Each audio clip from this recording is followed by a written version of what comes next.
Hey folks, welcome back to the channel. Today I want to give you guys a quick tip on something you can do if you're trying to clean your windows and it's windows that you're having a real hard time maybe getting to, like this FJ here, how wide it is. Something you can do to help maybe give you a streak-free finish. And if it helps one of you, then it's done its job here. So first off, just want to remind you to like and subscribe to the channel. Smash the like button, share the content if you find it useful, and just give you some ideas on what I do when I'm having a hard time getting to the window. So over here on the FJ, I have no problems getting to this side, and I have no problems getting to this side here. It's right here in the middle, right? So what I usually do is I'll spray something down.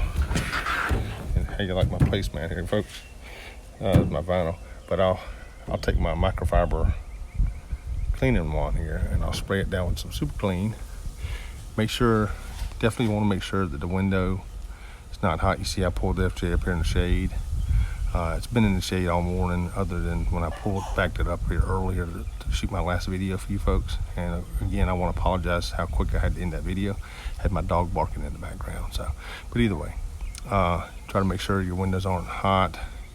Because what you want to do, if you can, is you want to be able to spray some super clean, or what, it doesn't have to be super clean. I'm just using super clean as an example here. Spray some super clean on your window and let it soak and sit so you can get those bug spots and start breaking those things down. All right.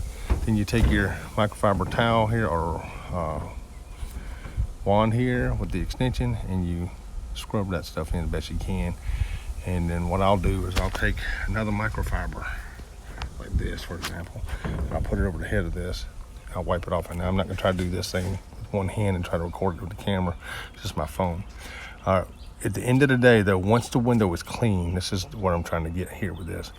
Once the window is clean and I got the bugs and I got everything off of it, then I'll go back, and depending if you got an extra head for your microfiber or not, and I'll spray some isopropyl alcohol, and this is diluted 50-50 here. I'll spray my isopropyl alcohol with distilled water on either a microfiber, a clean microfiber towel, and drip it over the head, or I'll spray it directly on the here, and I'll saturate it fairly well, and then I will massage it down the windshield, starting in the middle, and massage it down the windshield until it completely wipes the windshield clean, and it'll be streak free for the most part. Shouldn't have any streaks. Now, of course, it's better to use your hand if you can and really, massage the windshield and get it, good and clean. But if you can't get to it, this is what I recommend you do. Clean it real good with a cleaner, then go back with an isopropyl alcohol wipe to get the streaks out. So I hope you guys found this tip useful. Again, like and subscribe to the channel. I'd appreciate it. Thank you very much.